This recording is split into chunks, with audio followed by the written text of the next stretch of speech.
आज हम लोग मॉडल सेट 1 का शॉर्ट आंसर टाइप क्वेश्चन और very short answer type question देखेंगे। पार्ट बी में क्या क्या हमको पूछा हुआ है।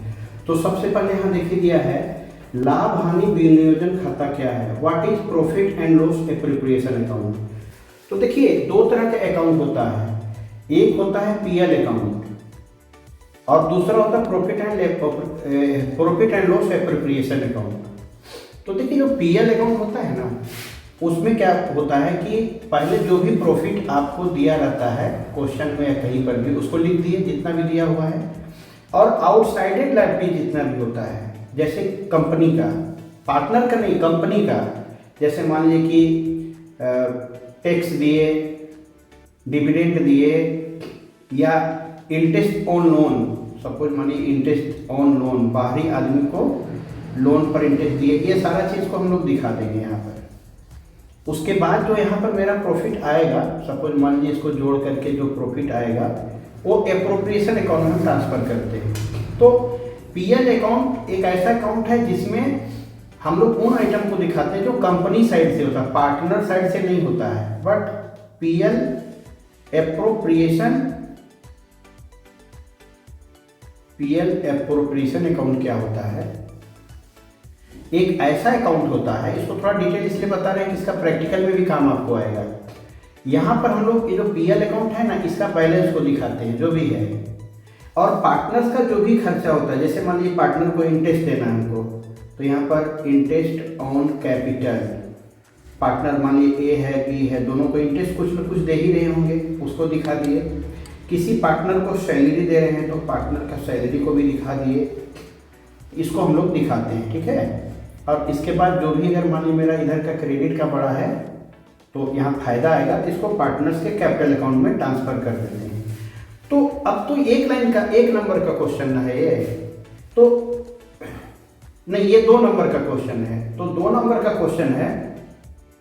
तो इसको बनाने के लिए उतना लंबा तो लिखना नहीं, तब पूछता है कि यहाँ पे देखिए क्या बोलता है कि profit and loss appropriation account क्या है। तो आपको यही इतना लिखना कि profit and loss appropriation account एक ऐसा लाभ हानि विनियोजन खाता है या समायोजन खाता है जिसमें पार्टनर से रिलेटेड खर्चों को या आमदनियों को दिखाया जाता है। जैसे इंटरेस्ट ऑन कैपिटल को इधर दिखा दिए, इंटरेस्ट ऑन ड्राविंग को यहाँ पर हम दिखा दिए, क्योंकि इंटरेस्ट ऑन ड्राविंग हम पार्टनर से इंटरेस्ट लेते हैं, ये हमारे व्यवसाय के लिए फायदा है कि क्रेडिट में जाता है, और इंटरेस्ट ऑन कैपिटल डेबिट में जाता है। तो आपको एक लाइन या 2 लाइन में लिखना है कि पीएल एप्रोप्रिएशन अकाउंट एक ऐसा अकाउंट होता है जिसमें पार्टनर से रिलेटेड एक्सपेंसेस या इनकम को दिखाया जाता है, जिसका संबंध पार्टनर से होता है। अगला क्वेश्चन बोलता है कि अधिलाभ का सूत्र लिखिए। अधिलाभ मतलब give the formula of super profit. तो देखिए गुडविल निकालने के लिए सुपर प्रॉफिट मेथड एक फार्मूला होता है। तो सुपर प्रॉफिट का जो फार्मूला होता है वो होता है average profit minus normal profit. आपका क्वेश्चन का आंसर तो बस सिर्फ इतना ही है, बट अगर गुडविल निकालना होता तो सुपर प्रॉफिट निकालने के बाद जितना गुना बोला है, जैसे 3 टाइम से बोला होगा, तो जो आंसर आता उसको 3 से मल्टीप्लाई कर देते, तो आपका ये सुपर प्रॉफिट वाला भी आंसर हो गया। अगला क्वेश्चन आपका है कि रिवैल्यूएशन अकाउंट क्या है, पुनर्मूल्यांकन खाता क्या है, रिवैल्यूएशन अकाउंट क्या है। तो देखिए जब किसी बिजनेस में एसेट्स एंड लायबिलिटीज में कोई परिवर्तन होता है, एसेट्स एंड लायबिलिटीज में कोई परिवर्तन होता है, कोई चेंजिंग होता है, तो उसके चेंजिंग के लिए हमको या तो उसमें कोई प्रॉफिट होगा या तो उसमें कोई लॉस होगा। तो किसी एसेट्स या किसी लायबिलिटीज के वैल्यू में चेंज होने की वजह से हमें कितनी प्रॉफिट हुई कितनी लॉस हुई, इसके जानने के लिए जो अकाउंट बनाते हैं उसे ही रिवैल्यूएशन अकाउंट कहते हैं। यानी एसेट्स और लायबिलिटीज का क्या वैल्यूएशन होगा, ठीक है। तो पार्टनरशिप जब हम लोग पढ़ते हैं तो उसमें एडमिशन, रिटायरमेंट, डेथ, ये सब केस में एसेट्स और लायबिलिटीज का रिवैल्यूएशन करते हैं। तो यहाँ पर एक लाइन में आंसर देना है, तो आप सीधे लिखिएगा कि पुनर्मूल्यांकन खाता क्या है यानी रिवैल्यूएशन अकाउंट क्या है। तो आपको लिखना है कि एसेट्स और लायबिलिटीज के वैल्यू में होने वाले परिवर्तन को जानने के लिए जो अकाउंट बनाते हैं वही रिवैल्यूएशन अकाउंट है। अब अगला क्वेश्चन बोलता है कोई एक ऐसी परिस्थिति बताइए जिसके अंतर्गत साझेदारी फर्म को विघटित हुआ माना जाता है। State any one circumstances under which partnership deem to leave dissolve. मतलब हम लोग ऐसा एक कंडीशन, जैसे देखिए कोई पार्टनर डेथ हो जाए, मर जाए, उस केस में पार्टनरशिप का विघटन हो जाता है। कोई दिवालिया हो जाए, उस केस में पार्टनरशिप का डिसोल्यूशन हो जाता है। लगातार कई वर्षों से लॉस होते जाता है बिजनेस में, आगे बिजनेस को चला पाना बहुत ही मुश्किल है, तो उस केस में भी साझेदारी व्यवसाय का विघटन हो जाता है। अब साझेदारी फर्म के लिए कुछ रूल नहीं बना है और उसमें कोई एक पार्टनर व्यवसाय को छोड़ के चला जाता है, तो भी साझेदारी व्यवसाय का विघटन होता है। लेकिन आपको यहाँ बोल रहा है कोई एक कारण बताइए, कोई एक परिस्थिति बताइए। अब सीधे एक परिस्थिति सबसे अच्छा क्या होगा, कोई पार्टनर डेथ कर जाता है तो साझेदारी व्यवसाय का विघटन किया जा सकता है। ठीक है, इसके बाद अगला होता है अंश क्या है। तो देखिए किसी कंपनी को चलाने के लिए सबसे इंपॉर्टेंट चीज क्या होता है, कैपिटल होता है। तो कैपिटल होता है, अब मान लीजिए किसी कंपनी को चलाने के लिए 10 लाख रुपए की कैपिटल हमको चाहिए, तो ऐसा कोई जरूरत नहीं है कि एक ही आदमी 10 लाख रुपए लगा दे। तो हम अगर पब्लिक सेक्टर पे जाते हैं, पब्लिक से अगर लेते हैं पैसा, तो मान लीजिए हम इसको 10,000 छोटे छोटे टुकड़े में बांट देते हैं। एक आदमी से 10 लाख तो लिया नहीं जा सकता है, तो मान लीजिए हमने 10 लाख टुकड़ों में इस पूंजी को बांट दिया है, तो एक टुकड़े का वैल्यू कितना हुआ, 100 रुपये हुआ। तो यानी कि शेयर क्या है, तो शेयर हमारे जो कैपिटल का एक छोटा सा टुकड़ा है, एक छोटा सा अंश है। यानी संयुक्त पूंजी कंपनी की जो कैपिटल है वो टुकड़ों में बटी होती है, और प्रत्येक टुकड़ों को एक अंश कहा जाता है। यही आप लिखिएगा, तो एक लाइन में आंसर देना है। तो आपको लिखना है कि संयुक्त पूंजी कंपनी में जो पूंजी होती है, जो कैपिटल होती है, वो कई टुकड़ों में बटी होती है, तो प्रत्येक टुकड़े को एक अंश कहा जाता है। ये भी आंसर आपका हो गया। अब अगला आइए आप, ऋण पत्रों के शोधन का क्या आशय है, यानी what is meant by redemption of debenture. देखिए डिवेंचर का रिडम्पशन का क्या मीनिंग हुआ, जब किसी कंपनी को पैसे की जरूरत होती है तो या तो कंपनी शेयर इशू करके पैसा लेती है या फिर डिवेंचर इशू करके पैसा लेती है। तो शेयर इशू करके पैसा लेती है तो उसको लाभांश देना पड़ता है, यानी कि डिविडेंड देना पड़ता है, डिविडेंड देना पड़ता है। और डिवेंचर इशू करके देती है तो पब्लिक को उसे इंटरेस्ट देना पड़ता है। तो डिवेंचर, जब कंपनी डिवेंचर इशू करती है पब्लिक को, और पब्लिक कंपनी को पैसा देती है और कंपनी डिवेंचर देती है, इसको कहते हैं इशू ऑफ डिवेंचर। ठीक है, देखिए इसलिए इसको डिटेल बता रहे हैं क्योंकि ये भी पूछ सकता है घुमा के। इशू ऑफ डिवेंचर का मतलब होता है कंपनी ने डिवेंचर पब्लिक को दिया और पब्लिक से पैसा ले लिया। लेकिन रिडम्पशन ऑफ डिवेंचर, शॉर्ट में आरडीएम लिखते हैं, इसका मीनिंग होता है, अब उल्टा काम हो रहा है यहाँ कि पब्लिक को कंपनी पैसा रिटर्न कर दे रही है और अपना वाला डिवेंचर वापस ले रही है। यानी कि जब पब्लिक कंपनी को डिवेंचर दे देता है, बदले में अपना वाला पैसा वापस लेता है, इसे ही रिडम्पशन ऑफ डिवेंचर कहते हैं। अगला क्वेश्चन 37 नंबर में हम लोग आ गए, देखते देखते। तो 37 नंबर में क्या बोलता है कि चालू अनुपात का सूत्र लिखिए, यानी कि आपको करंट रेशियो का फॉर्मूला लिखने बोलता है। तो करंट रेशियो, अब इसे थोड़ा सा ध्यान दीजिएगा तो आप इसका प्रैक्टिकल क्वेश्चन बना सकते हैं। तो देखिए करंट एसेट्स और करंट लायबिलिटीज का जो रेशियो होता है उसे ही करंट रेशियो बोलते हैं। और आइडियल करंट रेशियो आपका 2:1 होता है, यानी कि किसी कंपनी का रेशियो अगर 2:1 है तो समझिए उस कंपनी का कंडीशन बहुत अच्छा है। तो थोड़ा सा और अगर समझ लेंगे तो प्रैक्टिकल क्वेश्चन भी आपका बन जाएगा। अब जैसे करंट एसेट्स में क्या क्या आता है, जैसे आपका स्टॉक आता है, आपका प्लस डेटर आता है, ठीक है, बीआर आता है, कोई भी प्रीपेड एक्सपेंसेस होता है वो भी आपका करंट एसेट्स में आता है। ठीक है, एक्रूड इनकम, अगर कोई इनकम आपने किया है लेकिन लिया नहीं है तो इनकम का जो एक्रूड वाला पार्ट है वो भी आता है। कैश इन हैंड आता है, कैश एट बैंक आता है। ठीक है, ये सभी हमारा करंट एसेट्स का पार्ट है। ठीक है, अब करंट लायबिलिटीज में क्या आता है, तो करंट लायबिलिटीज में आपका क्रेडिटर आता है, जैसे डेटर वहाँ आ गया था तो क्रेडिटर्स आपका करंट लायबिलिटीज में आता है। बीआर यहाँ आया था, बीपी आपका करंट लायबिलिटीज हो गया। फिर आउट स्टैंडिंग एक्सपेंसेस, कोई खर्चा बकाया वो आता है आपका। और इसके अलावा एडवांस इनकम, अगर आप किसी से इनकम को एडवांस के रूप में लिए हुए हैं वो आपका जो है करंट लायबिलिटीज में आता है। ठीक है, तो मैंने आपको यहाँ पर इतना लंबा नहीं पूछा है, बट ये बता रहा हूँ कि आ सकता है एग्जाम में। तो करंट रेशियो क्या भैया, तो करंट रेशियो है current assets by current liabilities, बस इतना ही आपको लिखना है। तो आपका ये 37 नंबर भी आपका कंप्लीट हो गया है। अब आइए 38 नंबर, 38 नंबर क्या है कि रोकड़ समतुल्य क्या क्या आशय है, what is meant by cash equivalent. देखिए जब आप कैश फ्लो स्टेटमेंट पढ़ रहे होंगे तो वहाँ पर ऑपरेटिंग एक्टिविटीज, इन्वेस्टिंग एक्टिविटीज और फाइनेंसिंग एक्टिविटीज के बाद एक आता था, उसमें लिखा जाता था कैश एंड कैश इक्विवेलेंट। अब इसमें क्या होता था कि इसमें हम लोग कैश को शामिल करते थे, बैंक को शामिल करते थे, अगर यहाँ शॉर्ट टर्म इन्वेस्टमेंट होता था या मार्केटेबल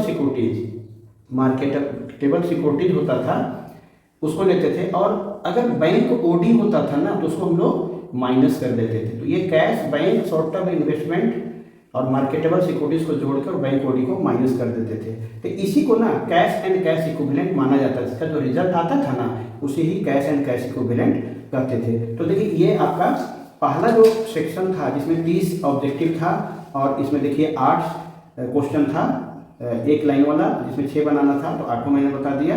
अब सेक्शन बी में, ठीक है, उधर सेक्शन ए हम लोग पढ़े थे और अब सेक्शन बी में हम लोग आ गए। तो सेक्शन बी में हम लोग यहाँ पर देखते हैं आगे क्या क्वेश्चन है। तो देखिए सबसे पहला क्वेश्चन है 39 नंबर, उसको पहले ही बोला जाए। इसमें भी 6 प्रश्न का उत्तर देना है, 8 दिया है आपको।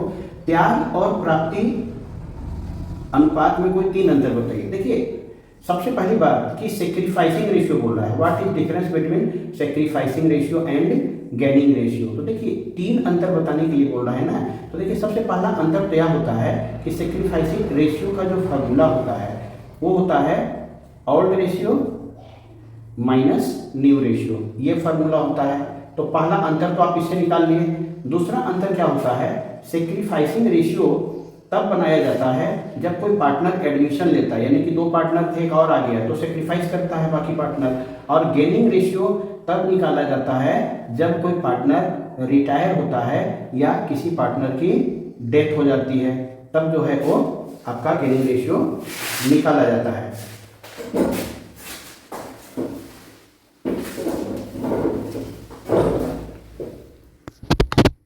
अब तीसरा अंतर देखिए, सेक्रीफाइसिंग रेशियो तब निकाला जाता है जब किसी पार्टनर को लॉस होता है। जैसे मान लीजिए कि आपका ए, बी और सी 3 पार्टनर, ए और बी 2 पार्टनर थे, सी अगर बिजनेस में आ गया, ठीक है, तो ये भी तो कुछ ना कुछ प्रॉफिट लेगा। तो पहले जो प्रॉफिट ये लोग लेते थे उनको वो प्रॉफिट नहीं मिलेगा, यानी कि पार्टनर्स को लॉस हो रहा है।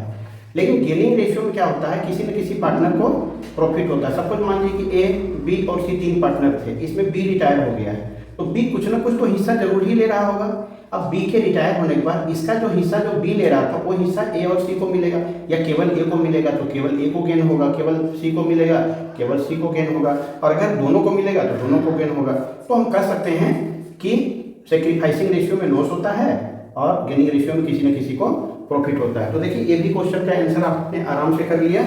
अब आइए 39 के बाद अब हम लोग आते हैं 40 नंबर क्वेश्चन। 40 में देखते क्या है, कहता है अंशों के हरण और पुनः निर्गमन पर कौन सी एंट्री की जाती है। What entry are passed in the case of forfeiture and ratio of share. इसको 2 टुकड़े में आप मान के बनाइए। देखिए जब किसी शेयर को हम फॉरफीचर करते हैं, जब शेयर को फॉरफीचर करते हैं तो फॉरफीचर का क्या एंट्री होता है। पहले आप ये समझिए कि जब शेयर का फॉरफीचर करते हैं तो फॉरफीचर शेयर कैसा था, वो मतलब वो प्रीमियम पे इशू हुआ था या डिस्काउंट पर इशू हुआ था। तो सबसे पहले फॉरफीचर की एंट्री क्या होगा, share capital account debit, share capital account debit, और 2 अब यहां पर share forfeiture account, 2 share forfeiture account, और 2 यहां पर call in arrear account, call in arrear account. अब कॉल इन एरियर, यहां पर कॉल इन एरियर की जगह पे आपको वो चीज लिखना है जिस जिस जगह पे डूबा। सपोज मान लीजिए कि 100 रुपए का शेयर था, ये शेयर 100 रुपए का था। अब यहाँ एप्लीकेशन पे आपको मान लीजिए कि 20 रुपया देना था, अलॉटमेंट पे 40 देना था, और फाइनल कॉल में मान लीजिए 40 देना था। अब कोई एक आदमी है, कोई बंदा है, 1000 शेयर का पैसा यहाँ नहीं दे पाया और यहाँ नहीं दे पाया, तो यानी यहाँ पर ये 40,000 रुपया डुबाया है, और यहाँ पर भी देखा जाए तो ये 40 इंटू 1000, तो 40,000 यहाँ पर भी डुबाया है बंदा। तो यहाँ पर क्या होगा, इस बंदे का 20 रुपया डूब जाएगा, यानी कि 1000 शेयर लिया था ना, तो यहाँ पर फॉरफीचर की एंट्री क्या होगा, 1000 इंटू 20, यानी कि 1000 शेयर का टोटल कितना वैल्यू था, 1000 शेयर का वैल्यू था 100 रुपया, तो यहाँ हो जाएगा 100 रुपया, यानी यहाँ आएगा 1 लाख, ठीक है। अब फॉरफीचर में कितना जाएगा, तो देखिए ये पैसा डूबा किसके चलते, इसके और इसके चलते। तो कॉल इन एरियर में यहाँ क्या लिखा जाएगा, आप चाहें तो यहाँ पर एक कॉल इन एरियर की जगह में शेयर अलॉटमेंट और शेयर फाइनल कॉल भी लिख सकते हैं, या 40 रुपया यहाँ डूबा है, 40 रुपया यहाँ डूबा, तो कितना डूबा है, 80 रुपया डूबा है, और 1000 शेयर पर तो 80 इंटू 1000, तो 80,000 डूबा है। तो आपको एंट्री यहाँ कैसे करना होगा, देखिए कोई आदमी अगर 1000 शेयर का पैसा यहाँ पर यहाँ नहीं दिया और यहाँ नहीं दिया, तो यहाँ 40 नहीं दिया और यहाँ 40 नहीं दिया, तो यानी एरियर दो जगह नहीं हुआ, तो 40 40 80 हो गया। तो 1000 शेयर का इंटू यहाँ पर 80, यानी कि यहाँ पर 80,000 हो गया। अब शेयर फॉरफिटेड में कितना गया, तो ये आदमी अपने लाइफ में एक ही बार पैसा दिया, खाली एप्लीकेशन मतलब इस आदमी का कितना डूबेगा, 1000 शेयर पे इसने दिया ही है सिर्फ 20 रुपया करके, इसका तो 20,000 रुपये में डूबेगा। तो यहाँ 20,000 रुपये आप लिख दीजिए। या अगर आपको यहाँ कोई डाउट है तो एक और तरीका आपको बता रहा हूँ जो बहुत हमेशा ज़िंदगी में आपको काम आएगा, इसको आप छोड़ दीजिए, भूल जाइए कितना होगा, ठीक है। आप यहाँ पर देखिए आप कितने शेयर का काम कर रहे हैं, तो 1000 शेयर का डिफॉल्टर कौन है, 1000 शेयर होल्डर डिफॉल्टर है। तो कहाँ कहाँ डुबाया, यहाँ और यहाँ डुबाया, तो दोनों का मिला के 40 40 80, यानी 80 रुपया करके 1000 शेयर पर टोटल 80,000 का कॉलिन एरियर हुआ, इसको दिखा दीजिए। और अगर ये पूरा पैसा देता अपने लाइफ में तो 100 रुपया देता, तो यहाँ पर क्या कीजिए 1000 शेयर पर 100 रुपया करके वो कितना देता, वो 1 लाख देता। तो आप सोचिए वो 1 लाख देता, बट उसमें से 80,000 वो नहीं दिया है, यानी कितना दिया है, 20,000 ही दिया हुआ है, यही 20,000 उसका फॉरफिटेड होगा। तो ये एंट्री की कुछ लोग क्या करते हैं, कॉलिन एरियर को पहले लिखे फॉरफिचर को बाद में लिखते हैं, उससे कोई प्रॉब्लम नहीं, आप कर सकते हैं वैसा। तो ये फॉरफिचर का एंट्री हो गया। अब इसको अगर मान लीजिए किसी क्वेश्चन में फॉरफिचर प्रीमियम पे होता है, तो बच्चा लोग आप प्रीमियम पे होता है तो यहाँ पर सिक्योरिटी प्रीमियम अकाउंट को डेबिट कर दीजिएगा। आप कहिएगा क्यों भाई, देखिए जब प्रीमियम लेते हैं अलॉटमेंट के समय या कहीं किसी जगह पर होता है तो प्रीमियम क्रेडिट होता है, बट यहाँ काम फॉरफिटेड का हो रहा है तो उल्टा हो जाएगा, तो सिक्योरिटी प्रीमियम डेबिट हो जाएगा। यहाँ क्वेश्चन में नहीं बोला कि आप प्रीमियम का एंट्री कीजिए या डिस्काउंट का, तो हमने ऐसा मान लिया कि हम इसको 8 पार वाला ही केस लेके चल रहे हैं, आसान रहेगा आपके लिए, तो इसको हटा दीजिए। लेकिन प्रीमियम रहेगा, प्रैक्टिकल क्वेश्चन आप बनाएंगे यहाँ प्रीमियम को डेबिट कर दीजिएगा। ये आप अगर जानकारी रखेंगे तो आपको प्रैक्टिकल क्वेश्चन बनाने में भी आराम रहेगा। तो एक तो समझ गए ये फॉरफिटेड का एंट्री हो गया, बोला था ना शेयर का फॉरफिटेड और रीइशूड का एंट्री कीजिए, तो एक एंट्री तो भाई ये हो गया। दूसरा एंट्री क्या हो गया, रीइशूड का। अब शेयर भी रीइशूड 3 तरीके से होता है, ठीक है। रीइशूड होता है या तो 8 पार होगा, या प्रीमियम पे होगा, या तो डिस्काउंट पे होगा। तो यहाँ कुछ बोला नहीं है कि आपको डिस्काउंट पे रीइशू करना है या प्रीमियम पे, 8 पार पे। आप 8 पार पे ही पहले सीख लीजिए, फिर प्रैक्टिकल क्वेश्चन में हम लोग आगे देख लेंगे। तो चलिए आप कोई भी शेयर को जब रीइशू करेंगे तो क्या एंट्री होगा, पैसा आएगा, शेयर इशू करेंगे तो पैसा आएगा, तो बैंक अकाउंट को आप सबसे पहले डेबिट कर दीजिए। और क्रेडिट में यहाँ पर जब फॉरफिचर किए थे यानी हड़पे थे, जब्त किए थे शेयर को, तो शेयर कैपिटल डेबिट हुआ था। जब रीइशू करेंगे तो यही शेयर कैपिटल क्रेडिट हो जाएगा, तो यहाँ पर शेयर कैपिटल अकाउंट आप कर देंगे, ठीक है। यदि आपको समझ में नहीं आएगा तो आप कमेंट कीजिएगा, इसका खूब अच्छा सा वीडियो शेयर का बना देंगे, ठीक है। और अब यहाँ पर कितना शेयर इशू किए, कभी कभी ऐसा होता है कि आप फॉरफिटेड किए हैं 1000 शेयर और इशू कम कर रहे हैं, तो ऐसा केस में जितना इशू करें उससे मल्टीप्लाई कीजिएगा। यहाँ पर 1000 शेयर इंटू, अब 8 पार कर रहे थे, 8 पार का मतलब 100 रुपये का शेयर था, 100 रुपया इशू कर रहे हैं, तो 100 से मल्टीप्लाई कर दीजिए, तो आप इसको, आपको कितना मिल गया, 1 लाख रुपया मिल गया। तो 1 लाख यहाँ पर दिखा दिए, ये 8 पार पे हुआ है।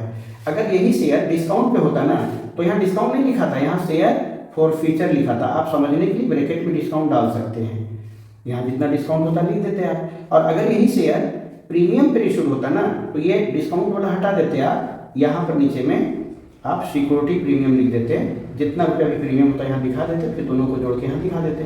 परंतु यहाँ क्वेश्चन बोला है कि रीइशूड का भी एंट्री करना है आपको, फॉरफिचर का भी और रीइशूड का, तो देखिए दोनों एंट्री आपका हो गया। यही दोनों एंट्री करने बोला था, और तो कुछ करने बोला नहीं था। हाँ, एक तीसरी एंट्री भी यहाँ होती है, जैसे मान लीजिए आपका शेयर फॉरफिचर में कितना रुपया, 20,000 रुपया आया, तो देखिए कंपनी क्या किया, किसी एक आदमी का 20 रुपया करके 20,000 रुपया हड़प ली है, जब्त कर ली है, और किसी थर्ड पार्टी को ये शेयर को बेच दी, तो कंपनी को तो 1 लाख रुपया मिल गया, और 20,000 रुपया किसी एक पार्टी का बंदे का हड़प के रखी है। तो कंपनी के लिए क्या होता है, ये कैपिटल रिजर्व होता है, तो इसका भी एक एंट्री कर देना चाहिए। तो इसका एंट्री होता है शेयर फॉरफिचर, आप पूरा स्पेलिंग में लिख लीजिएगा, अकाउंट को आप कर दीजिएगा डेबिट, और 2 में आपका कर देना है कैपिटल रिजर्व। क्या कर देना है, कैपिटल रिजर्व। अब आराम से ये जो 20,000 है ना, इसको दिखा दीजिएगा रिजर्व में। हाँ, एक बात और ध्यान दीजिएगा, प्रैक्टिकल अगर आपको बता दे रहा हूँ, अगर यहाँ कोई डिस्काउंट पे शेयर इशू किए होते, मान लीजिए 1,000 रुपया डिस्काउंट पे बेच रहे हैं शेयर को ना, तो ये 1,000 रुपया,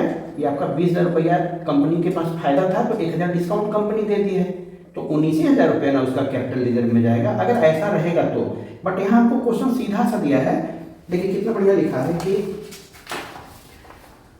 फॉरफीचर और इशूड का एंट्री कीजिए। तो देखिए फॉरफीचर का एंट्री हुआ, शेयर कैपिटल अकाउंट डेबिट, कौन डूबा और किसके चलते डूबा, तो इतना डूबा इसके चलते डूबा, इन दोनों के चलते। दूसरा रीशूड का एंट्री, तो रीशूड में भाई सीधा सिंपल है, डिस्काउंट और प्रीमियम नहीं है, तो सीधा बैंक अकाउंट डेबिट और शेयर कैपिटल क्रेडिट हो गया। और ये एंट्री कहाँ से आया, तो जो ये कंपनी किसी का फॉरफीचर करके रखी पैसा, ये कंपनी के लिए क्या है, ये रिजर्व है, तो उसका एंट्री होता है share forfeiture account debit to capital reserve account. तो देखिए ये भी आपका आराम से हो गया कंप्लीट। अब आइए अगला क्वेश्चन देखते हैं। आइए, तो ये 40 नंबर आपका हो गया, देखते हैं क्या क्या है। अब 41 नंबर क्वेश्चन में आप देखिए क्या लिखा हुआ है, एक फर्म की गुडविल पिछले 5 वर्ष के औसत लाभ के 3 वर्षीय आधार पर निकाले, यानी जानते हैं 5 साल का प्रॉफिट और लॉस दिया हुआ है, आपको गुडविल 3 ईयर के परचेज ऑफ एवरेज प्रॉफिट के आधार पर निकालना है। तो ऐसा क्वेश्चन में जब भी आप गुडविल निकालेंगे ना, तो देखिए 5 साल में क्या दिया, देखिए 2020 में प्रॉफिट है आप कितने का, 10,000 का, तो 10,000 लिखिए। 2021 में 15,000 का प्रॉफिट है, आप 15,000 प्रॉफिट लिखिए। इसके बाद 2022 में 4,000 का प्रॉफिट है, तो आप 4,000 का प्रॉफिट होगा तो प्लस लिखिएगा और लॉस होगा तो माइनस। लेकिन 2023 में 5,000 का लॉस है, तो ये 5,000 रुपये आपको लॉस को क्या करना, माइनस कर देना है। इसके बाद 2024 में आपका फिर से प्रॉफिट है 6,000 का, तो फिर प्लस कर दीजिए, आप 6,000 को प्लस कर दीजिए और डिवाइडेड बाई कितना ईयर लगा, 1 2 3 4 5, तो 5 से डिवाइड कर देना है आपको। तो देखिए 15 और 10 कितना होता है, 25, 25 और 4 29, 29 और 6 35, 35 में से 5,000 घट गया, 30,000। देखिए आपका टोटल 30,000 आया और 5 से भागा दे दीजिए इसको, तो 5 से 30 आपका 6,000 आया। तो ये 6,000 जो आया ना, ये आपका एवरेज प्रॉफिट है, ये आपका एवरेज प्रॉफिट है। अब गुडविल कितना निकालने बोल रहा है, तो कहता है गुडविल आपका 3 गुना होगा, 3 टाइम्स होगा। एवरेज प्रॉफिट आपका कितना आया, 6,000 आया, और गुडविल कितना होगा, तो 6,000 और इंटू 3 ईयर का बोला है, तो 18,000 रुपये आपका गुडविल निकल गया। तो देखिए ये भी आपका कंप्लीट हो गया, 41 नंबर, ठीक है। अब धीरे धीरे हम लोग बढ़ते जा रहे हैं। अब आ जाइए 42 नंबर, चलिए ए लिख दिया, बी लिख दिया और सी लिख दिया। 3 पार्टनर हैं, इसका रेशियो 3/6, इसका रेशियो है 2/6 और इसका रेशियो 1/6। मार्कर में ये खत्म हो गया है, को लेते हैं, ठीक है। इस रेशियो को सही करिएगा, देखिए 6 से सभी को काटेंगे तो 3:2:1 हो गया आपका। अब डी को 1/6 के लिए बिजनेस में लाया गया। देखिए एक नया पार्टनर है डी, ये कितना लेना चाह रहा है, 1/6। कोई भी प्रॉफिट 1 होता है ना, 1/6 तो डी ही लेगा। तो देखिए यहाँ पर लिख दीजिएगा डी शेयर इक्वल टू 1/6। अब मान लीजिए एक फल है, अब एक फल का अगर 6 टुकड़ा किया जाए हम लोग, 1 2 3 4 5 6, 1 2 3 4 5 6, तो एक टुकड़ा 1/6 तो ले लिया डी ना, तो कितना बचा, 1 2 3 4 5, ठीक है। तो बैलेंस निकालने के लिए इसका फॉर्मूला होता है 1 - 1/6। अब आप एलसीएम लेके मत निकालिएगा, 6 में 1 डायरेक्ट माइनस कीजिए, 5/6 हो गया। ऐसे भी 1 2 3 4 5 टुकड़ा में बचा। तो ये अगर कोई नया मेहमान आया है, उसको आप इतना खिला दिए, तो अब पुराने लोगों के लिए इतना ही बचा है। तो इसमें अब जो थे ना तीनों महाशय जी, ए थे और बी थे और सी थे, ये तीनों भाई लोग को कितना मिलेगा, जो रेशियो थे इनका 3 था, इनका 2 था और इनका 1 था। तो अब ए का रेशियो कितना हो जाएगा बताइए। तो इस 5/6 में ए महाशय जी का हिस्सा था 3/6, यानी इनको हो गया 15/6 = 36।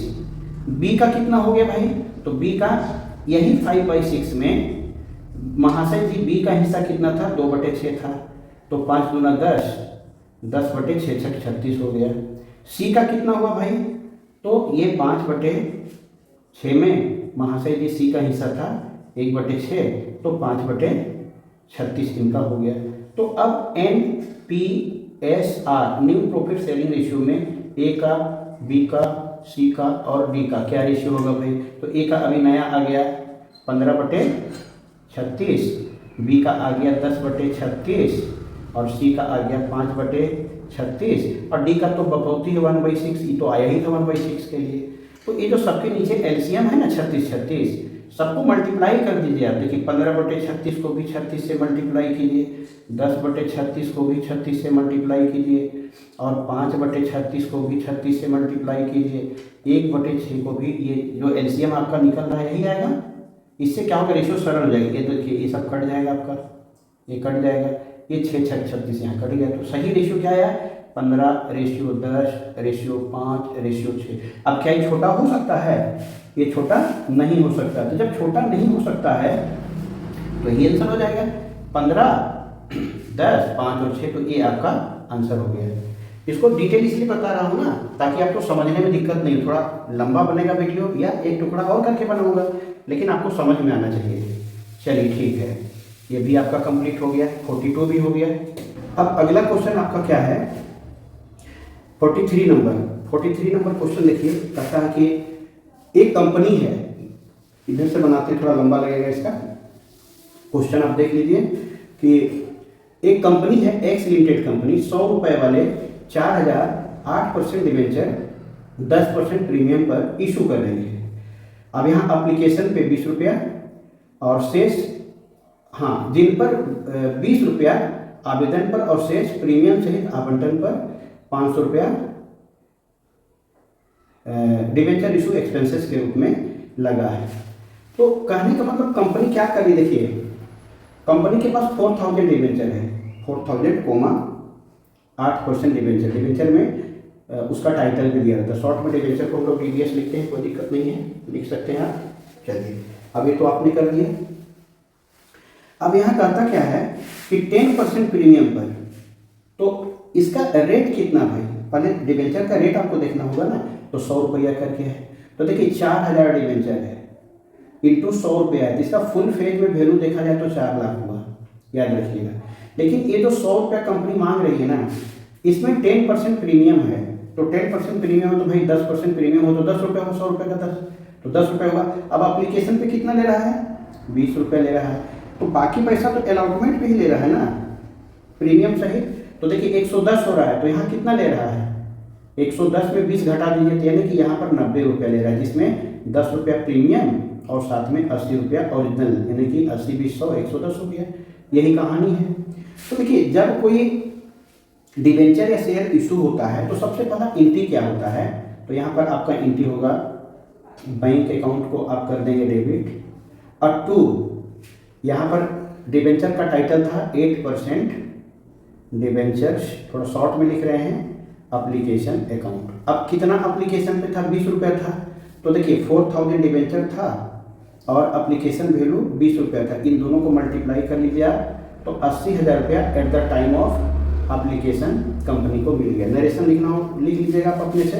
अब इसको उल्टा एंट्री जब करेंगे तो 8% डिवेंचर्स एप्लीकेशन अकाउंट को आप कर देंगे डेबिट, और 2 यहाँ पर 8% डिवेंचर्स अकाउंट।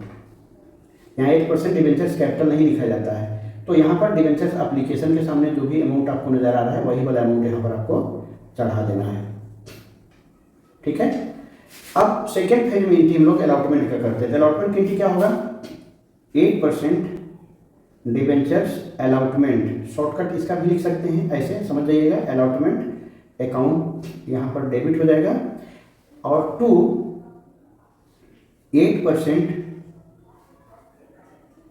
डिवेंचर्स अकाउंट, और एक प्रीमियम पे हो रहा है तो यहाँ पर 2 सिक्योरिटी प्रीमियम अकाउंट।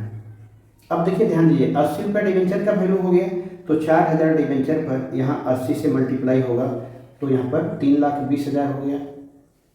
अब 4000 डिवेंचर पर प्रीमियम क्या रुपया है? 10 रुपया है, तो 40,000 रुपया आपका यहाँ हो गया। तो दोनों मिला करके कितना हो गया?